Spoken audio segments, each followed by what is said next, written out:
Na wasalimu kwa jina la Yesu Kristo. Amjambo.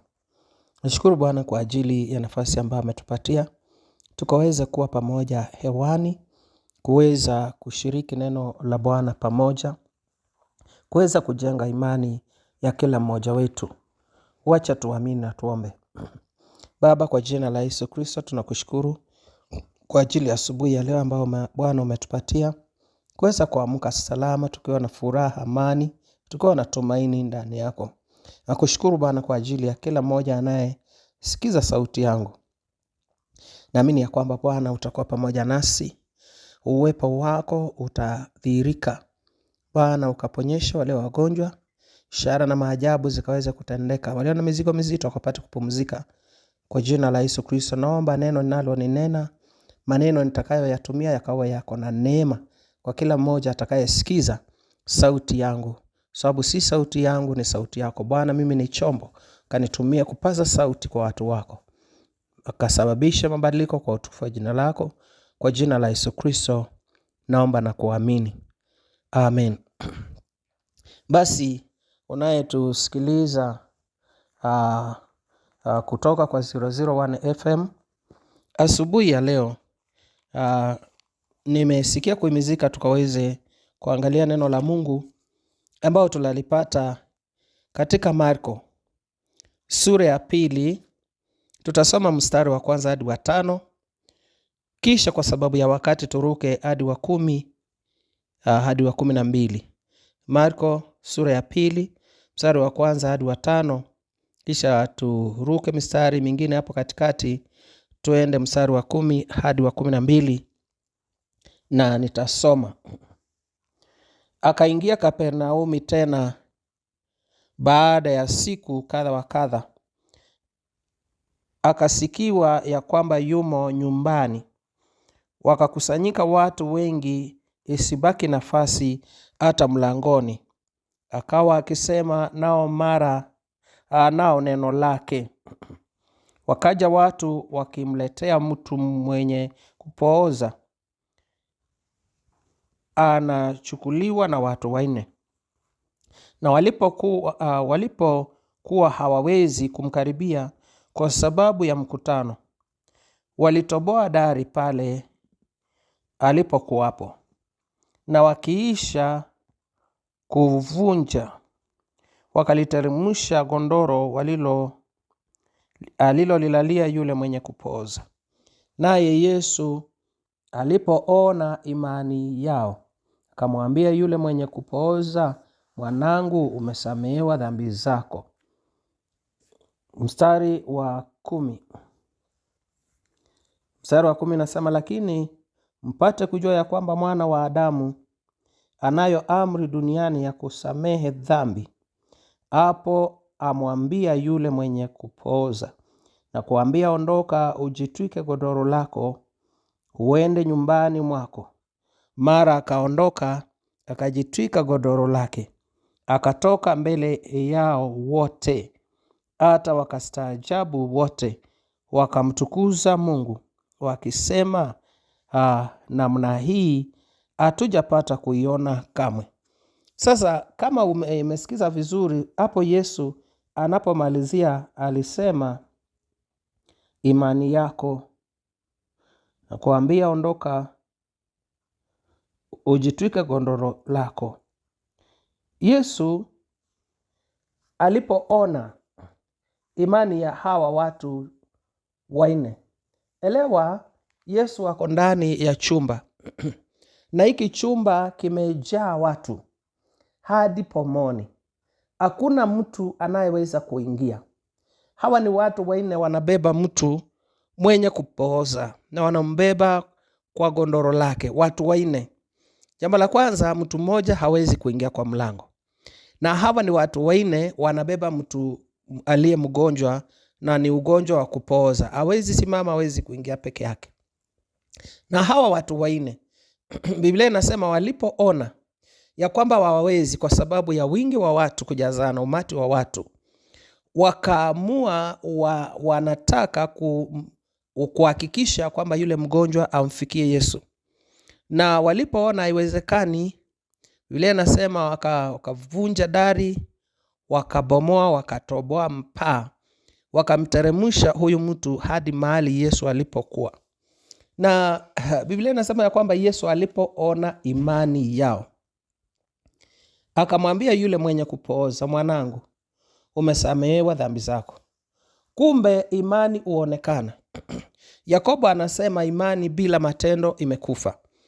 Usipofanya kulingana na vile unavyoamini, basi imani yako haitafanya kazi.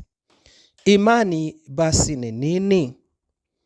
Imani, unaposoma katika Waebrania sura ya 11 mstari wa 1, utaona ya kwamba imani ni kuwa na uhakika wa mambo yanayotarajiwa, ni bayana ya mambo yasiyoonekana. Imani si kuamini tu kama vile wengine wanavyodhania. Imani ni ushawishi ya kwamba kile unachoamini hasa kuhusiana na Mungu ndicho cha sawa. Na imani hufanya yale ambayo hayawezi kufanyika katika hali halisi yafanyike. Yesu aliona imani ya hawa watu. Imani ndio ilifanya waweze kuhatarisha. Kwa hivyo jambo la kwanza ni kwamba imani huhatarisha. Huenda ikawa uko katika biashara. Kama uko na imani, utaamua ya kwamba hii biashara nitaifanya, na utahatarisha. Mtu ambaye hana imani hawezi riski. Kwa hivyo hawa watu, elewa, hii nyumba si yao, lakini imani waliokuwa nayo ni kwamba wakimpandisha huyu mtu kwa hii dari, ataremke mpaka mahali Yesu alipo, atapona ule ugonjwa. Na walipochukua hatua, jambo la pili ni kwamba pamoja na kuhatarisha ama kuamini, jambo la kwanza kuamini, kushawishika. Ya pili ni kwamba una imani uhatarisha. Wakachukua hatua kinyume na hali ya kawaida. Elewa, hii nyumba hata si yao. Wakahatarisha, wakafungua dari, wakatoboa na wakateremsha huyo mtu.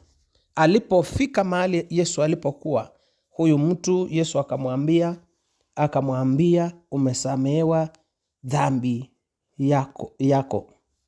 Na mstari wa 10 tumeona ya kwamba pamoja na kumsamehe dhambi, Biblia inasema ya kwamba lakini mpate kujua ya kwamba Mwana wa Adamu anayo amri duniani ya kusamehe dhambi. Hapo akamwambia yule mwenye kupooza na kuambia, ondoka, ujitwike godoro lako uende nyumbani mwako.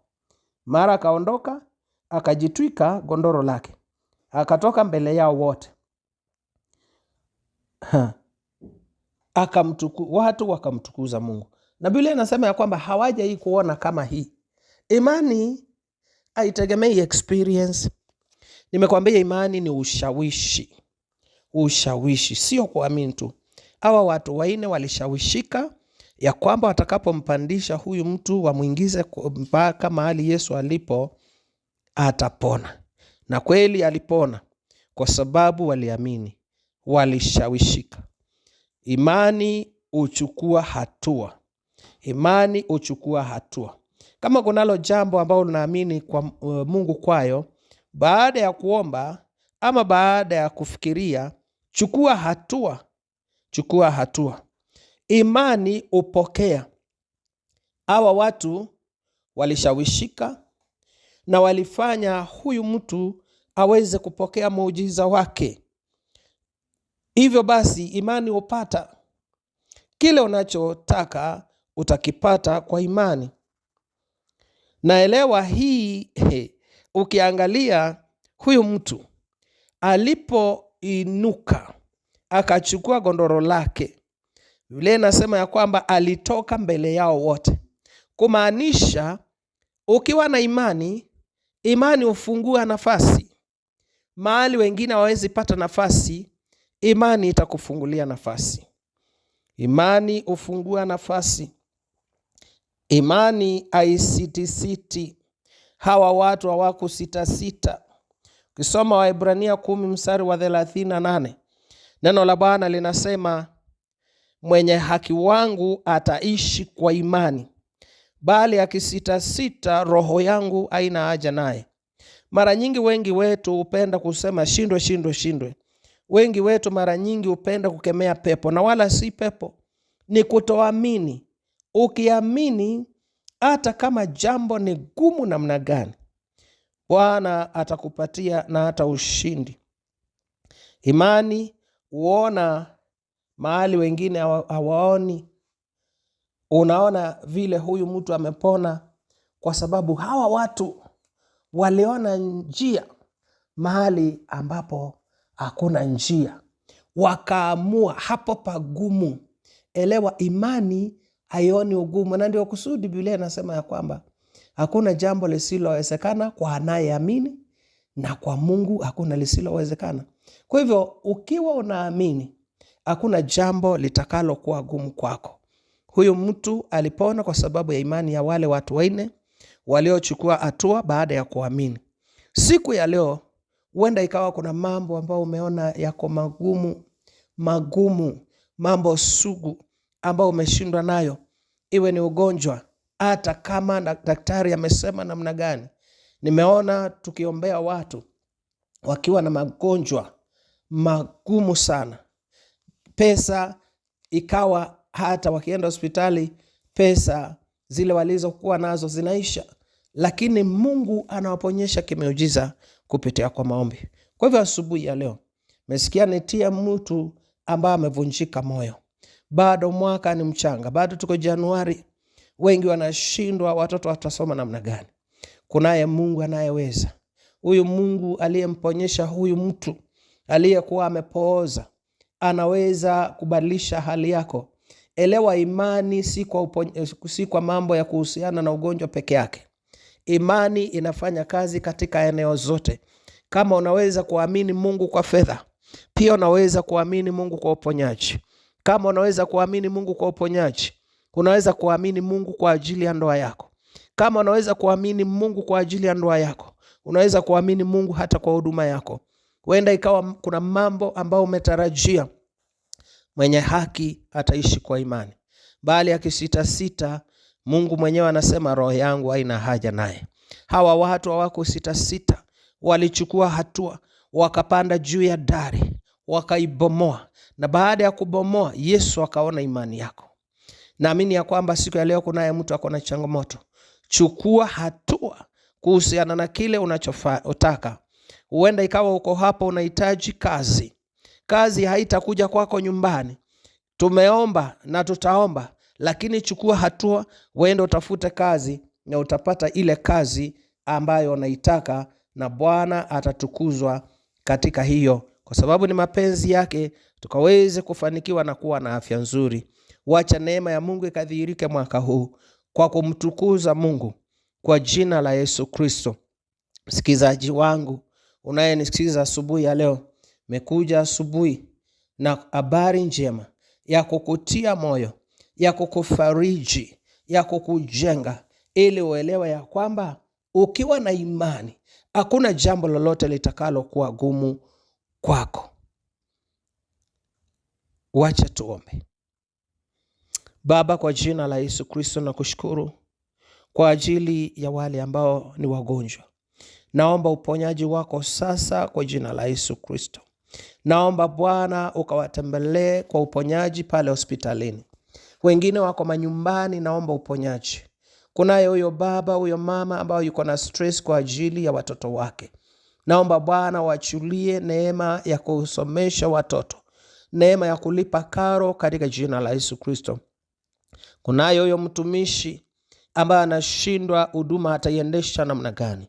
Naomba neema yako juu yake, karama zilizo bora zikaweze kuwa juu yake katika jina la Yesu Kristo. Bwana, tazama kwa ajili ya nchi ya Kenya. Nakabidhi president mikononi mwako. Kunayo mambo mengi ambayo Bwana anahitaji mwongozo wako.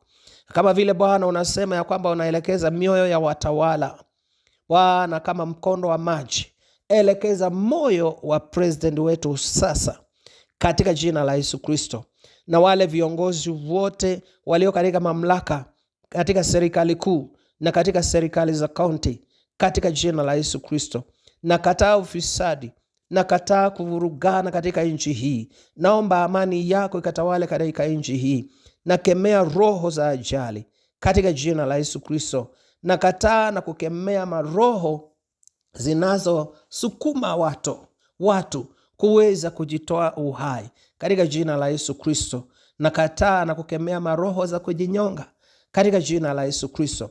Nakemea na kukataa mauaji katika vyuo vya elimu katika jina la Yesu Kristo. Asante Bwana, ni kwa maana wewe unasikia na unatenda kwa utukufu wa jina lako. Bwana, ni wewe umesema kwa neno lako ya kwamba hakuna yeyote atakayekosa mwenziwe. Bwana, kunao wale wamesumbuka kuhusiana na mambo ya kuoa na kuolewa. Naomba Bwana wakapate wenzao wa kuwaoa na kuolewa kwa njia itakayokutukuza. Nakemea aina zote za maradhi na magonjwa ambazo hushika watoto wakiwa wachanga. Nakemea vifo vya mapema katika jina la Yesu Kristo. Naomba Bwana watu wako wakaweze kuishi maisha yanayokupendeza kwa utukufu wa jina lako. Asante kwa ajili ya watangazaji wote. Kwa wabariki na neema yako ikaweze kuwa juu ya kila mmoja wao kwa utukufu wa jina lako. Asante Bwana kwa kuwa umesikia na umetenda kwa utukufu wa jina lako. Asante Bwana. Pokea sifa na utukufu ni zako kwa jina la Yesu Kristo. Naomba na kuamini. Amen. Shalom, shalom. Kabla hatujaweza kuachana hewani, nataka niseme ya kwamba unaweza kutupata kwa mtandao. YouTube yetu ni Christ Life Change Ministry.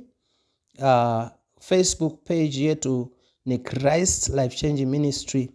Na kanisa unaweza kutupata maeneo ya Mtwapa.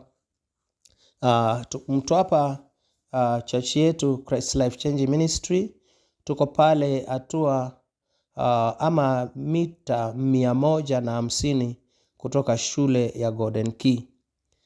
Ibada zetu za Jumapili, ibada ya kwanza ni saa 2 hadi saa 4 kasorobo. Kisha saa 4 tunaingia kwa ibada ya pili hadi inayoenda hadi saa 6:30 ama saa 7. Na revivals huwa tunatangaza kama vile ambavyo tumepanga.